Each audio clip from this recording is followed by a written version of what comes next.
I'm here to talk to you about the werewolf and vampire in different cultures. This is my honors project, so I really hope you learned something from this. We're going to begin our discussion by talking about werewolves. We're going to begin in North and Latin America, specifically with Native Americans and the skinwalker. Skinwalkers are able to hide in plain sight because they transform at night. They're typically seen in the form of a wolf, but they can technically be any animal based off of the skin used by the person to transform. According to folklore, the creature stems from an ancient yaya ceremony where pelts were used to transform an individual into an animal in order to get their specific attributes. There is a film called Skinwalkers released in 2002 that follows the police trying to capture this creature for a number of murders. In Mexico, you have this creature called the Nuhala. It's a very large and hairy animal that has both feline and dog-like features. It's first depicted in the Aztec calendar, the Codex Borgia, and its initial sort of purpose was as a spiritual guide. The function of this creature as a spiritual guide has been lost through the generations and now is considered evil. The 2017 film Coco takes this spiritual guide interpretation and integrates it into the film. Now we're going to turn to Africa and Asia. We'll begin in Kenya with the creature known as the Ilamu. The Ilamu is a result of a demon possessing an animal body and then that animal transforming into a human. This sort of transformation can be a result of a magical incantation to where the animal changes into a human and gains their intelligence as well.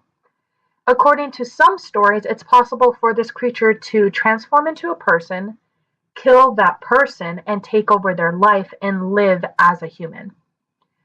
In terms of films, there is one film called The Ghost in the Darkness that follows the pursuit of two lions who are suspected of being these creatures based on their high murder rate well into the 200s. In India, there is a creature known as the Rakshasa, and it's a type of Indian demon. It's known for its large, misshapen human form with red eyes and a long tongue. It's covered in hair and it has poisonous claws. It hunts at night and it prefers women and children, and it can actually transform into any being, but it does prefer to be a dog or a wolf. These creatures are said to be created from Brahma's foot. They originally were supposed to protect the elixir of immortality, but they chose to focus on their own desires instead, thus becoming evil. There is one film released in 2005 named after the creature that is a crime thriller movie with the movie poster located on the bottom right of the screen. Moving on to Europe, we get that traditional werewolf depiction that we've been studying throughout this course. On the slide, I listed the 4 different types of werewolves that were presented to us, but overall it's easy to identify a werewolf based on the characteristics that we know and some of the other stereotypical factors. In terms of folklore, I wanted to emphasize that the werewolf and this transformation from man to wolf is even evident in ancient societies, as seen through the Epic of Gilgamesh. Other than that, there are a number of stories and films that convey this depiction of the traditional werewolf. And we can use those depictions and compare them to the werewolf creatures from these different cultures that I previously presented on. We can start to see some similarities and differences, but they're all pretty similar figures despite them being in these different cultures. Now I'm going to move the discussion to vampires. We're going to first begin in South America and Africa. In Brazil, there's this creature known as the Asman. This creature normally takes the form of a woman, and it's very similar to the traditional European vampire. This is based on the fact that it's obsessed with counting, it turns to ash in the sun, and of course it sucks the blood out of its victims. The only weird quality about this creature is that it specifically sucks the blood from the big toe, which is very interesting.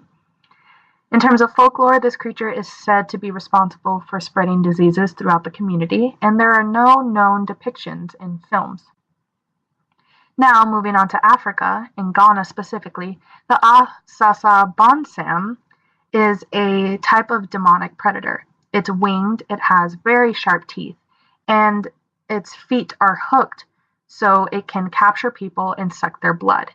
They're extremely hairy and they're known to have red eyes. This isn't the only vampire-like figure in this tradition.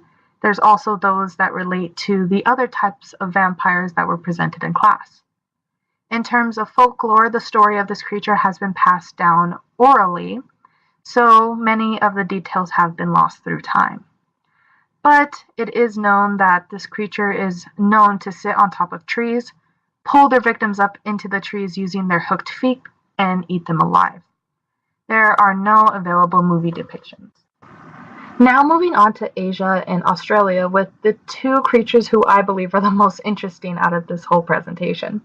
So in Malaysia, there is a creature known as the Penanggalan, and in general, this creature is depicted as a floating head with intestines hanging from their neck. The intestines also can glow in the dark or twinkle at night. The head sort of floats around, feeding off of blood from infants and pregnant women. This creature looks like any other woman during the day, but at night they're able to pull their head off and kill. You can identify this creature in their human form based on if the woman smells of vinegar or not. It's said that these creatures originate from women who began to practice black magic, and there are some other origin stories out there. There is a film about this creature released in 2013, and it's a horror film. In Australia, there's a creature known as the Aramayahu, and this is a strange little guy. He stands about 4 feet tall with a very large head, red skin, and he actually has suckers for hands and feet. He uses these suckers to suck the blood out of its victims. And this is because the creature doesn't have any teeth, so it can't chew its food. It drains the blood of its prey so that it may be weak enough so the creature can just swallow the victim whole. In theory, if you wanted to escape this creature, fighting would not be the way to go. The idea is that you should be swallowed by the creature because the creature will eventually spit you back up and you can run away then. This is a very weird story, I'm now realizing, but it's kind of interesting. And if you're swallowed by this creature more than once, you can eventually turn into one because every time you're thrown back up, you get shorter and your skin gets redder and you start losing teeth.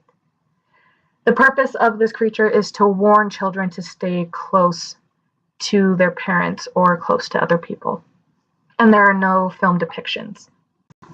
Moving on to Europe, we get that more traditional vampire type that we've been studying throughout the class. I've listed the 4 different vampire types according to Prokowski's on the slide, but I found a really good summary of characteristics of a vampire in Dracula, chapter 18, towards the beginning.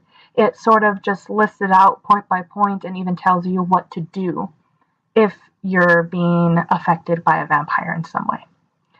These South Slavic vampires are said to be some of the first, and other than that, we have many examples of stories and films where we get these characteristics of the vampire. We can then use those traditional characteristics and compare them to those of the vampiric figures in other cultures that I just talked about. You notice that there's actually a lot of similarities between the two, despite them being from different cultures. Thank you for taking the time to view and listen to my presentation. This has been a lot of work and it took a lot of coming together, but I'm really proud with how it came out. I really hope you learned something. Maybe you discovered a new creature that's actually really cool and interesting and has a fun story. Again, thank you.